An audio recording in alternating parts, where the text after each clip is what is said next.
Hello and welcome to my channel. If you're new here, what I like to do is to create videos that I would have found helpful when I got out treasure hunting. That is to say, looking for all the things you see before you.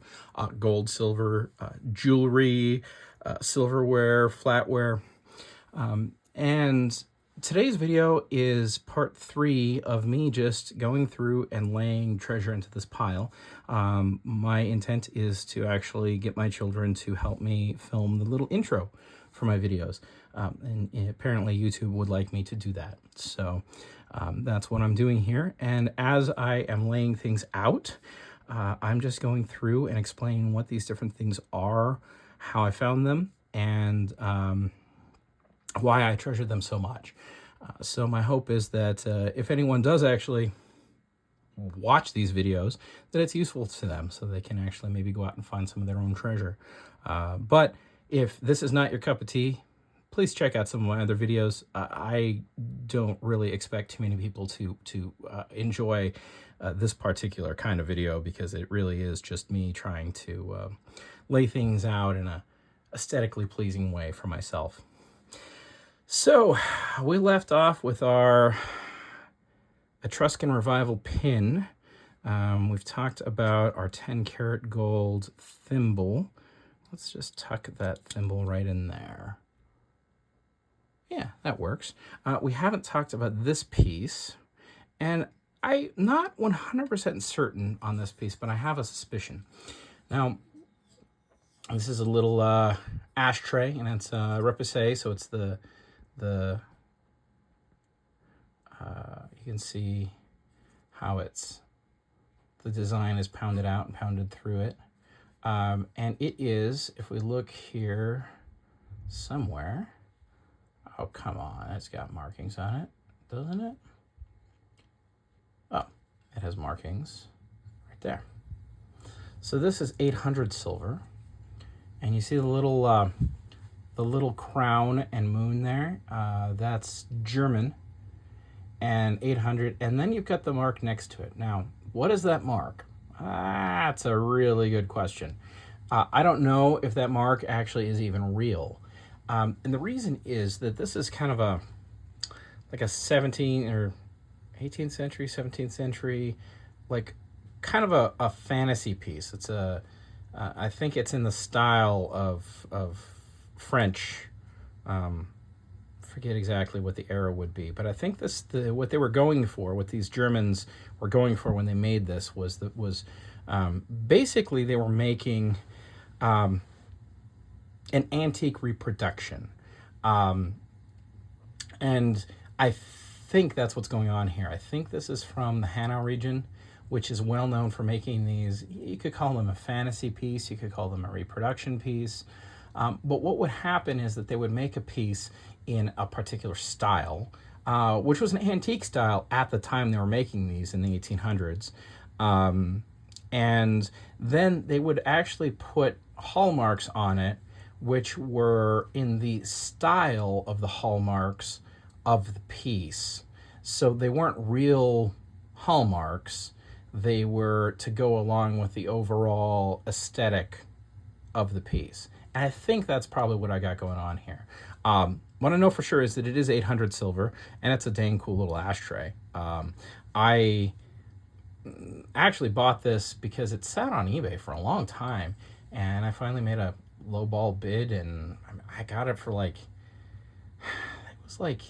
paid a little more for this because I liked it, but it ended up being like almost half of spot price when I finally did get it, because a lot of people don't really go after this 800 silver. I mean, it was advertised correctly. It was a piece of 800 silver, but I think people are just afraid of the lower silver content pieces, or they just don't necessarily want them for whatever reason. But I was very pleased to get it. Now, what I didn't know was that it was as small as it was. However, it's a heavy little sucker, so it all worked out good, even though it was definitely a gamble. All right, so let's put that one back in there. Okay, so we're going to need, now, if you haven't seen, this is part 3 of the video. If you haven't seen parts 1 and 2, You'll see me trying to get this all framed as we go, because what I'm really looking for is to make a treasure pile that's very, very pleasing. And that's what I'm hoping to achieve by the end of this video, is a treasure pile that we really like to look at. I think we're getting there. All right, is there anything that we haven't talked about? There is something we haven't talked about, which is these down here. You've been seeing these for a while now, and they are, if I collect anything, I'd have to say I feel like I'm starting to collect these. And these are, let's display these properly.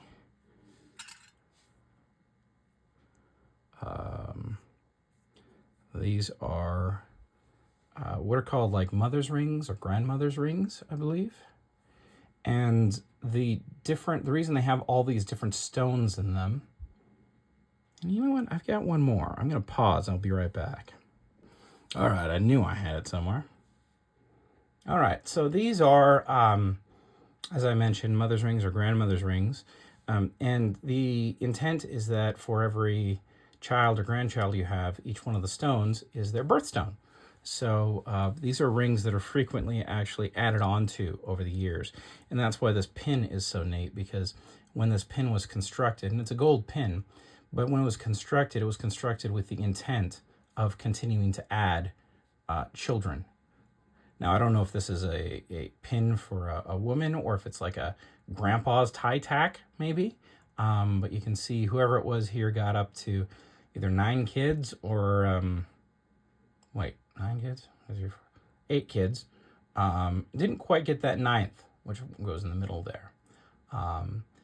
The interesting thing about these is that because they are such a mixture of colors generally, they end up in like costume jewelry bins, because they look a little, they don't look quite right. They don't look like they're, regular jewelry, because there's something very specific. So you can see here, 3 of them are all white gold, which is part of why I have them. As I've mentioned in prior videos, white gold frequently goes under the radar because people just don't realize that it's actually gold, and they think it's maybe silver at best. And then one of them here is yellow gold, or 2 of them. Oh man, I just knocked that over again. All right, and a couple of them are yellow gold. Now, this one I think I got at a garage sale for a few bucks. I feel like I actually paid like 40 bucks for one of these. This was in a pile of pins on eBay. This one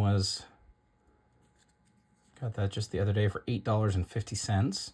And then, can't remember, one of these I got at an estate sale, and then the other one was just like a $2 ring at the thrift shop. So yeah, they're fun. Part of why I actually do keep these and I don't scrap them is because I think they definitely mattered to someone at some point, and I really like that. I feel bad about jewelry that matters being destroyed.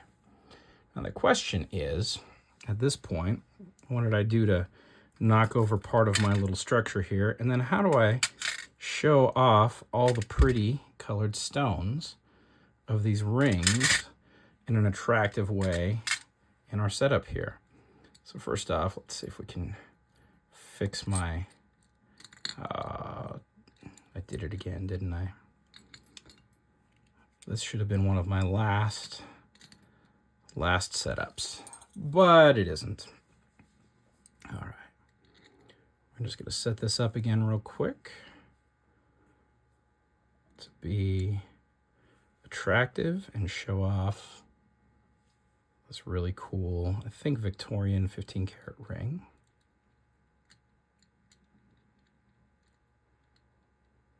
Yeah, all right, don't you fall over. And we got to figure out how to prop these ones up. You know what? We don't need that $8.50 price tag on there anymore.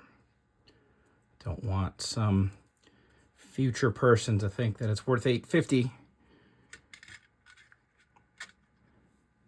Where do you think these should go? Maybe...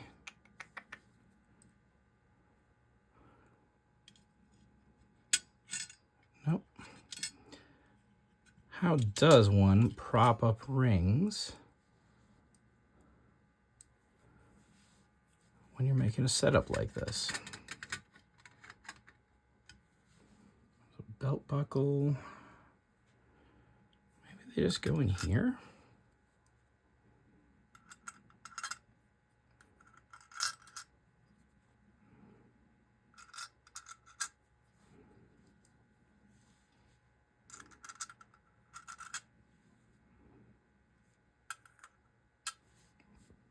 Let's grab my these tweezers I use for I don't know if anyone ever has like that problem where the string in your sweatpants gets pulled out, or your hoodie. These tweezers are for fixing that.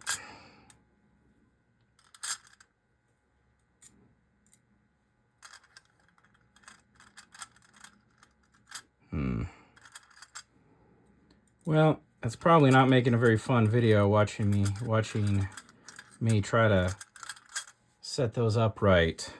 So I'm going to pause it for just a second. Okay. So now you probably see what I've done here. I've got a sterling spoon, and I had to counterbalance it with this Newfoundland Refining Company Limited. This is a, what is it? It's like almost 2 ounces. I want to say it's like 2 ounces of silver, and it's funny because it's 4/9 fine silver, and it was to commemorate a particular refinery in Newfoundland. And when I got it, it was actually encased in a block of lucite or plastic, which I threw in the freezer, and then I smashed out of it with a hammer. And the reason I did that was because I wanted to see if I could get it out. And then when I got it out, I'm like, wait a minute, this thing's silver. So it was definitely a dollar well spent. And I'm going to counterbalance it out with my 1 gold coin. This is a American, man, these are just so stinking heavy. And this is from 1997.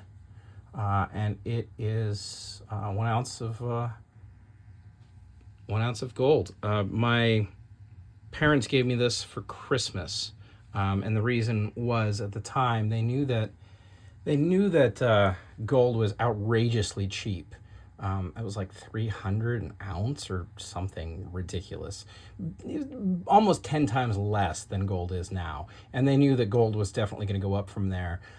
So they splurged a little bit, and they bought my brother and I gold coins for that Christmas, and I have treasured it ever since.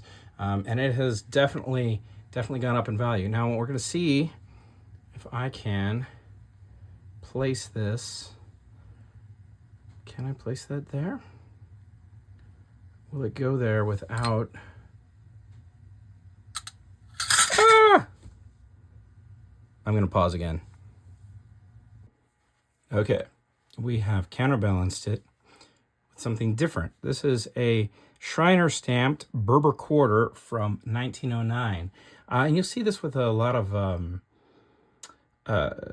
Freemason coins. They'll actually have like a stamp in the coin, and it was used to, say, hey, I'm a Freemason. In this case, it's, hey, I'm a Shriner. I don't know exactly the significance of what this particular one is. Haven't been able to figure that out yet. There are so very, very many symbols related to Freemasons, and I am, as of yet, have not really had the I don't know, time isn't the right word, but I just haven't been able to delve into it in a way that I can retain that kind of information. So the gold coin was definitely too heavy, so we're just going to go ahead, and I think we'll put the gold coin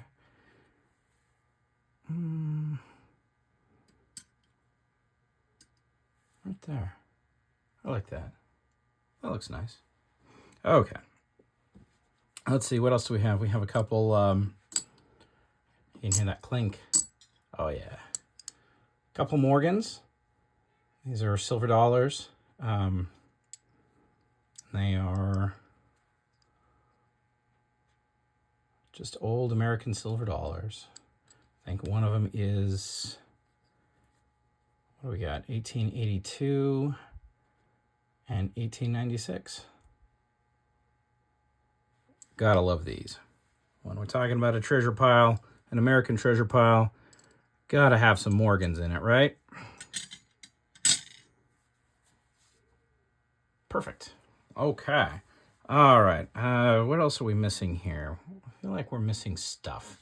We're gonna need to fill something in here. Maybe something right there. Maybe not anything right there. Maybe just this. This spoon can come down. Yeah, like that. That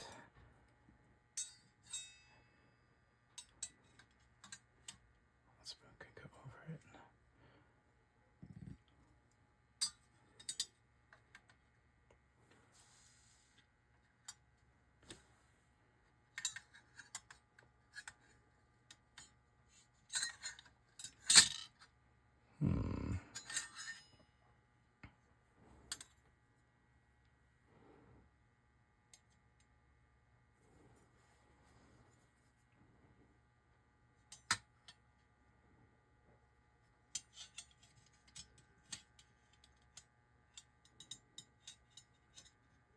There we go. All right. Let's just keep grabbing little treasures. Now, why do I have the pillbox here? Well, I'm from the West Coast, or the West certainly, and for me, my whole life, there was always this store called Mervyns, and I never really thought that Mervyns actually made silver. So for me, I find this hilarious because it's just a little silver pill container, but it's Mervyns. So for those of you who are maybe my age, or I'm maybe plus minus 10 years my age, you probably remember Mervyns. And the idea that silver comes out of there I find it hilarious. So we're gonna go ahead and take that, and we're going to set it right here. Fill that in a little bit. Yeah, I like that. What else should we do? Should we throw some gold over there? I have another video. See if I can put a little pip there. Found this at the thrift shop the other day. This is 14 karat gold, and it's Italian. And when you're looking at thrift shop jewelry, one of the things is the weight of it. Like, this is not an insubstantial size, and it's fairly thick, but it doesn't weigh a whole lot, and that's because this is all hollow. If you were to make this out of like a costume material like brass, you wouldn't bother making it hollow. That's a pain in the neck. So when I saw this, I hoped that it was gold because of this latch. You know, this is a safety latch. You have two ways that it opens up. And I thought maybe that it would be gold, and I opened it up, and then sure enough, 14 karat Italy. And then I think this is probably white gold, and it might be a 10 karat. I think it was 10 karat, this little latch. But yeah, that was a pretty good $2 well spent. So let's go ahead and take this little bit of gold that we have. We're just going to put it over here.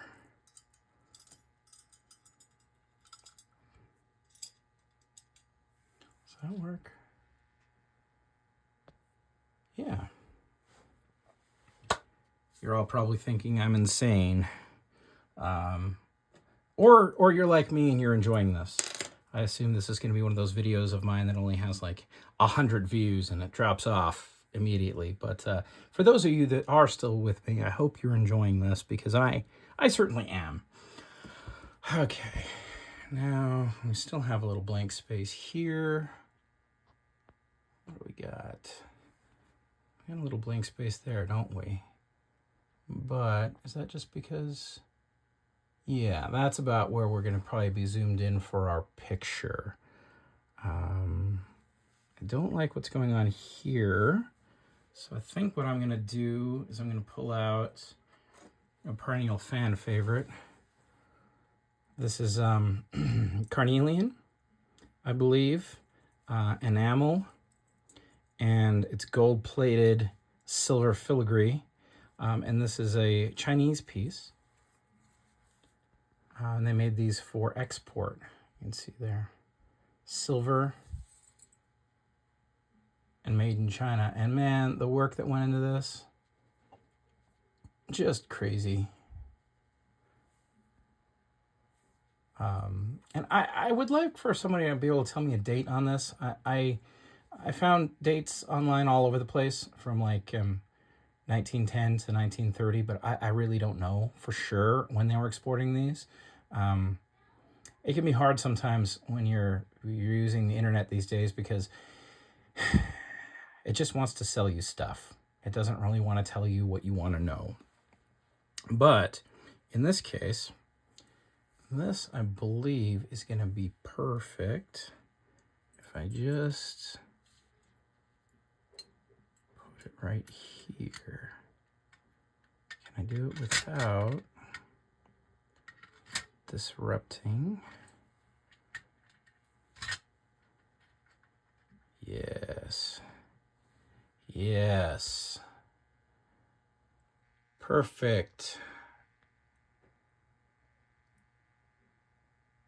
We are achieving the look I'm looking for on our little journey here. Still need something there. Still need something there. Speaking of China, since we're grabbing bracelets, this is a favorite of mine. You've got your little eggplant, and your little soybean, and these are sterling, and then this is actually 999 silver, so this is fine silver, and it's for, I think the reason they made it out of fine silver is because it's more malleable, so you can expand or contract it. And then we have some marks, if somebody could read these for Daddy, me. you can close the door. Sure, you can close the door, buddy. There we go.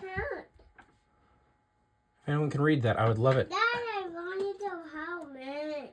Help you do what? Help you. I want to help. I think you are gonna go. I'm gonna tuck you in there.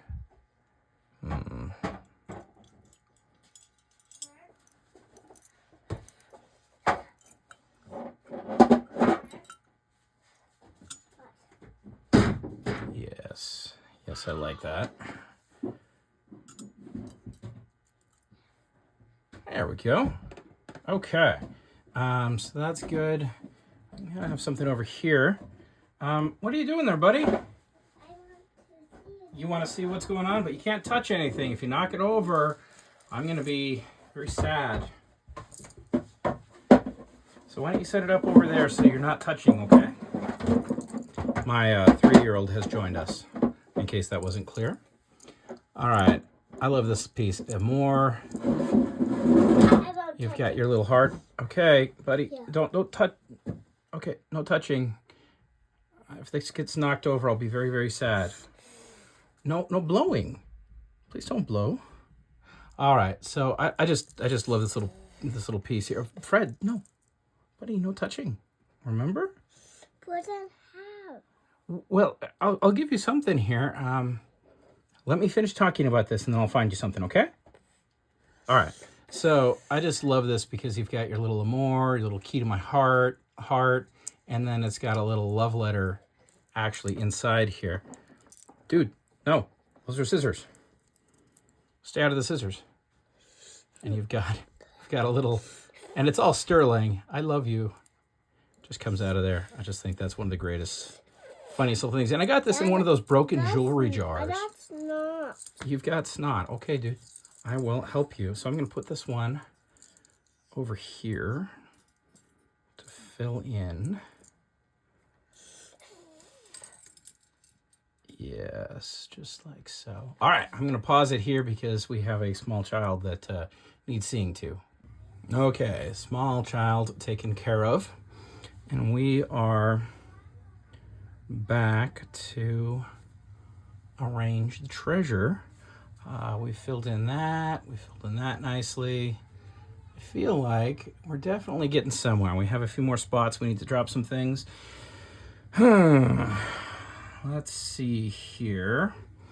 I'm going to put that up here. Oh, this will go in here. This is kind of a cool thing. I have a couple videos about this. I'll see if I can't link it.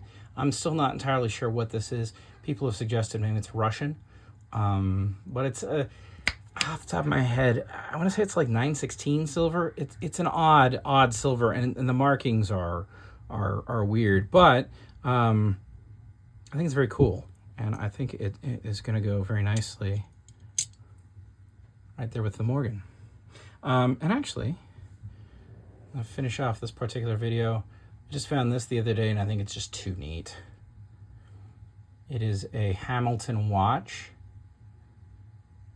and it doesn't have a marking on the outside other than Hamilton. I took the band off because I think the band is not precious. It's not a precious metal, and it's definitely chewing into the 14 karat white gold of this case.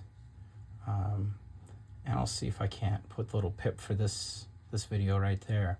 If you haven't seen the video where I talk about this one and we test and verify that they are diamonds. But this little guy, I think, will go nicely right there. Yeah. All right. If you enjoyed this video, you clearly like shiny things as much as I do. And please hit that like button. Subscribe if you haven't yet. If you've gotten this far and you haven't subscribed, you're definitely going to want to subscribe, because my other content is, I would say, much better than this. This is something that I'm only doing because my voice is about toast, and I really would like to use this time to sort of improve my channel overall. And if you're along with me for this ride, thank you very much. And I hope that some of the information you gleaned out of this can help you find your own treasure. Have a good day.